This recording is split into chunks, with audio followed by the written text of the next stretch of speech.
तकरीबन 40 साल पहले राघोगढ़ के राजा के तौर पर पहचाने जाने वाले दिग्विजय सिंह इसी राजगढ़ लोकसभा सीट से 1984 में पहला चुनाव लड़े और जीते। 1979 में उन्हें हार का सामना करना पड़ा, लेकिन 1991 में एक बार फिर इसी राजगढ़ लोकसभा सीट से उन्हें जीत भी मिली। 1993 से लेकर 2003 तक मध्य प्रदेश के मुख्यमंत्री रहे 10 सालों के लिए दिग्विजय सिंह, लेकिन 2003 में मिली चुनावी हार के बाद दिग्विजय सिंह ने अगले 10 सालों तक चुनाव न लड़ने का प्रण लिया और उसे निभाया भी। 2014 में उन्हें राज्यसभा सांसद बनाया गया और 16 सालों बाद वो एक बार फिर राजनीतिक मैदान में उतरे भोपाल से, जहां साध्वी प्रज्ञा के सामने उन्हें तकरीबन 3.5 लाख वोटों से हार का सामना करना पड़ा। ऐसे में 10 सालों से राजगढ़ जिला, जो राजगढ़ सीट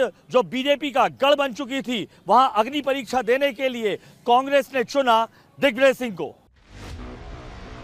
बीजेपी 2 बार राजगढ़ का राज आसानी से हासिल कर चुकी है, लेकिन दिग्विजय के सामने जीत पहले की तरह आसान नहीं होने वाली है। इसीलिए बीजेपी ने कैंपेनिंग की गाड़ी का गियर चेंज कर दिया है। बीजेपी प्रत्याशी रोडमल नागर के इलेक्शन कैंपेन में गृह मंत्री अमित शाह, मुख्यमंत्री मोहन यादव, पूर्व मुख्यमंत्री शिवराज सिंह शामिल हो चुके हैं। बीजेपी के तीनों दिग्गजों ने राजगढ़ में दिग्विजय सिंह की सबसे बड़ी सियासी कमजोरी पर रामबाण चलाए। तो बताओ राजगढ़ वालों, रोडमल जी को, दिग्विजय को हराने की शान जितनी लीड से, मैंने कहा ध्यान से याद रखना भाई, आशिक का जनाजा है, बड़ा आदमी है, जरा धूमधाम से निकालना, उनकी शान जैसी लीड से हराना। समझ में आ रहा है? आ रहा है? गत चुनाव से बड़ी लीड से रोडमल जी को जिताओगे? विरोधी और राम मंदिर के पक्षधर 2 लोगों के बीच चुनाव हो रहा, तो राजगढ़ का चुनाव इसी कारण जाना जाएगा। बोला जय जय श्री राम, जय जय श्री राम। आप और हम मिलकर के निश्चित रूप से सबसे बड़े रामद्रोही जो हर जगह रंग बदल करके बात कर रहे हैं, अगर सुस्तेर में आके बात कर रहे हैं तो राम मंदिर और समय की तारीफ कर रहे हैं। अरे समय की तारीफ इतनी करते हो, आ जाओ शाखा में, स्वागत है आपका, कौन रोक रहा आपको? आपको केवल वोट लेना है, ये डुप्लीकेट नहीं चलेंगे, असली रंग में आना पड़ेगा। कभी तो सुप्रीम कोर्ट के फैसले के बाद भी आपको इस बात का दुख है कि मंदिर क्यों बन रहा है? आपके मन में पाप है, पूरे हिंदू समाज को अपमानित करते हो, हिंदू और मुस्लिमों को लड़ाने का काम किया जीवन भर। अगर कोई व्यक्ति इस बात का जवाबदार है, एकमात्र व्यक्ति दिग्विजय सिंह है, जिनने हमेशा हिंदू मुस्लिम को लड़ाने के लिए वोट बैंक का रास्ता ढूंढा। निमंत्रण मिला, मैडम सोनिया जी आइए, खड़गे साहब आइए, बताओ आना चाहिए था कि नहीं? अरे आना चाहिए था कि नहीं? यहां वाले कह रहे थे मुहूर्त नहीं है, मुहूर्त। अरे राम लला की प्राण प्रतिष्ठा तो हर मुहूर्त में ही उचित है। जिन्हें दुनिया बनाई उनको मुहूर्त की जरूरत, मुहूर्त नहीं है, मुहूर्त।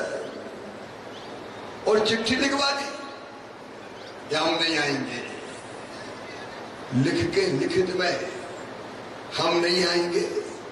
बताओ आना चाहिए था कि नहीं? खोपड़ी पे बैठ गई मंथरा, बुद्धि फेर दी, जाको प्रभु दारुण दुख दे ही बाकी मती पहले हटे। आपको पता है, वो नहीं समझ रहे। बीजेपी प्रत्याशी रोडमल नागर मोदी मैजिक और राम लहर पर सियासी नैया पार करने की कोशिश में जुटे हैं। उनका भी फोकस आस्था के मुद्दे पर दिग्विजय सिंह को पटकनी देने पर है। दिग्विजय सिंह जी ने कोई काम नहीं किया, कोई काम नहीं किया, जनता का कोई भला नहीं किया, इसलिए उनको वोट जनता नहीं दे रही है, इसलिए वोट नहीं मिलना चाहिए। जब विकास की बात कर रहे हैं, आपने इतना विकास कराया है, फिर भी मोदी जी का जिक्र जरूरी है। मोदी मैजिक है, आप कहते हैं मोदी मैजिक इसलिए है कि मोदी जी हमारे नेता हैं, मोदी जी की प्रेरणा है, मोदी जी का मार्गदर्शन है, मोदी जी काम कर रहे हैं। हम कोई भी बात चाहिए हमें इस बांध का उद्घाटन शुभारंभ करवाना था, तो हमने शुभारंभ किया, लेकिन इसका लोकार्पण करवाना था तो मोदी जी को लेकर के आए। तो मोदी जी का नेता है हमारे, तो मोदी जी है नेता हमारे, तो मोदी जी का नाम तो आएगा। राम मंदिर तो भगवान की कृपा है। और देखिए, राम मंदिर के लिए इस कांग्रेस ने जो आज इतना भगवा चोंगा ओढ़ करके चल रहे हैं, ये इतने यज्ञों की बात करते हैं, इतने अनुष्ठान की बात करते हैं, इसी कांग्रेस ने राम के अस्तित्व को मानने से इनकार किया था। राम नाम की कोई चीज नहीं है। उनके जन्म का प्रमाण पत्र लेकर के आओ। 22 वकील उन्होंने कोर्ट के सामने खड़े किए थे। राम जन्मभूमि न्यास ने जो केस लड़ रहा था, ये रामायण को काल्पनिक बताने वाले लोग, ये राम सेतु के अस्तित्व को नकारने वाले लोग, ये राम मंदिर में जो है हम दर्शन करने के लिए नहीं जाएंगे। पहले हमें निमंत्रण नहीं आया, निमंत्रण आ गया तो हम दर्शन करने के लिए नहीं जाएंगे, हमें जाना ही नहीं है।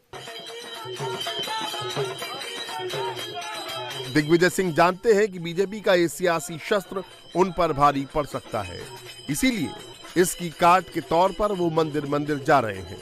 सनातन विरोधी नैरेटिव को धर्म पथ पर चलने वाले सनातन प्रेमी वाली इमेज से तोड़ने की कोशिश कर रहे हैं।